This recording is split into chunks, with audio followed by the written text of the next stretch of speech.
सरसंघ चालक डॉक्टर मोहन राव जी भागवत अपने उद्गार प्रस्तुत करेंगे।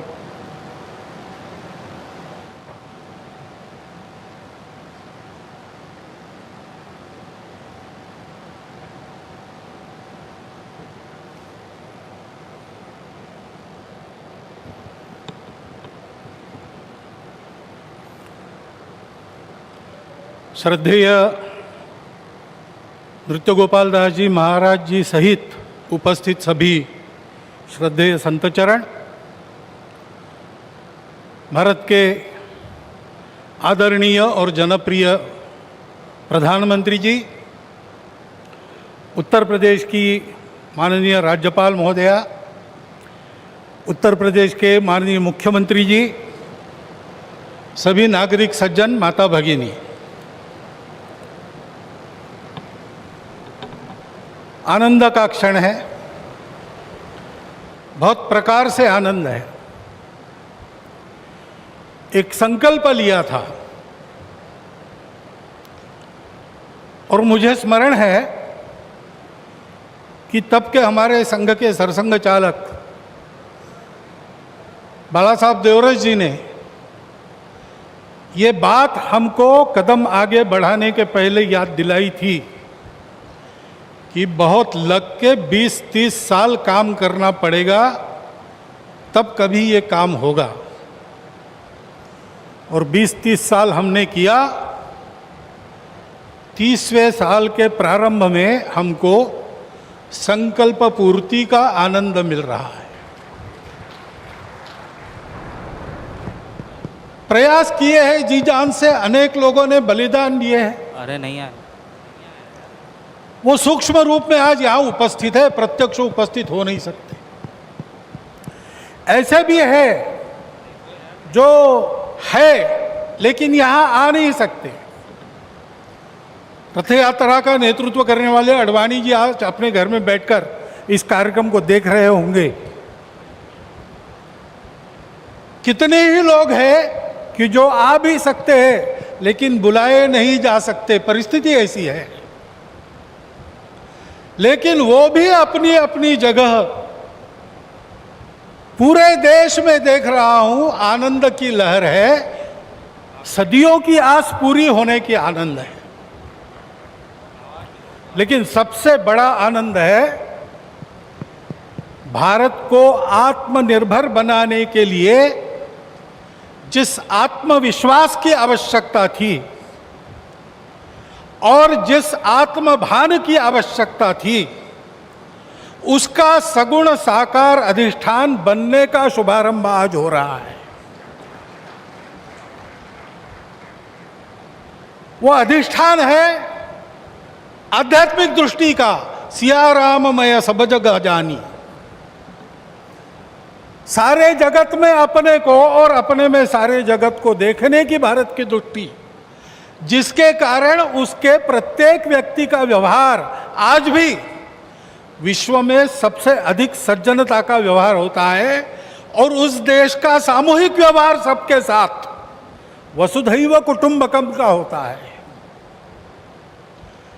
ऐसा स्वभाव और ऐसी अपने कर्तव्य का निर्वाह व्यावहारिक जगत की माया के दुविधा में से रास्ते निकालते हुए जितना हो सके सबको साथ लेकर आगे चलने का जो विधि एक बनती है, उसका अधिष्ठान आज यहां पर बन रहा है। परम वैभव संपन्न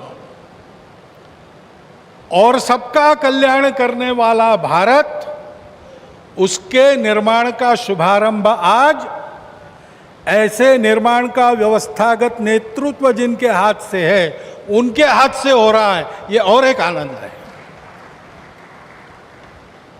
और इसलिए उन सब का स्मरण होता है। लगता है अशोक जी यहां रहते तो कितना अच्छा होता, महंत परमहंस रामचंद्र दास जी अगर आज हो सकते तो कितना।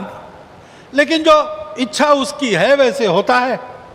लेकिन मेरा विश्वास है कि जो है वो मन से और जो नहीं है वो सूक्ष्म रूप से आज यहाँ उस आनंद को उठा रहे हैं, उस आनंद को शतगुणित भी कर रहे हैं। लेकिन इस आनंद में एक स्फुरण है, एक उत्साह है। हम कर सकते हैं, हमको करना है, वही करना है।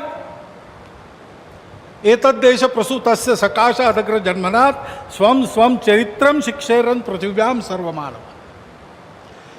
जीवन जीने की शिक्षा देनी है। अभी ये कोरोना का दौर चल रहा है, सारा विश्व अंतर्मुख हो गया है, विचार कर रहा है कहाँ गलती हुई, कैसे रास्ता निकले। दो रास्तों को देख लिया, तीसरा रास्ता कोई है क्या? है, हमारे पास है, हम दे सकते हैं। देने का काम हमको करना है। उसकी तैयारी करने के संकल्प का भी आज दिवस है। उसके लिए आवश्यक तो पुरुषार्थ हमने किया है। प्रभु श्री राम के चरित्र से आज तक देखेंगे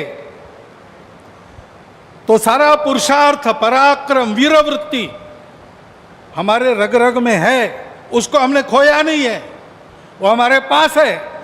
हम शुरू करें, हो जाएगा। इस प्रकार का विश्वास, इस प्रकार का स्फुरण, प्रेरणा आज हमको इस दिन से मिलती है, सारे भारतवासियों को मिलती है। कोई भी अपवाद नहीं, क्योंकि सब राम के हैं और सब में राम। और इसलिए यहां अब मंदिर बनेगा, भव्य मंदिर बनेगा। सारी प्रक्रिया शुरू हो गई, दायित्व तो बांटे गए हैं, जिनका जो काम है वो करेंगे। उस समय हम सब लोगों को क्या काम रहेगा? हम सब लोगों को अपने मन की अयोध्या को सजाना संवारना है। इस भव्य कार्य के लिए प्रभु श्री राम जिस धर्म के विग्रह माने जाते हैं, वह जोड़ने वाला, धारण करने वाला, ऊपर उठाने वाला, सबकी उन्नति करने वाला धर्म, सबको अपना मानने वाला धर्म, उसकी ध्वजा को अपने कंधे पर लेकर संपूर्ण विश्व को सुख शांति देने वाला भारत हम खड़ा कर सके, इसलिए हमको अपने मन की अयोध्या बनाना है। यहां पर जैसे जैसे मंदिर बनेगा वो अयोध्या भी बनती चली जानी चाहिए।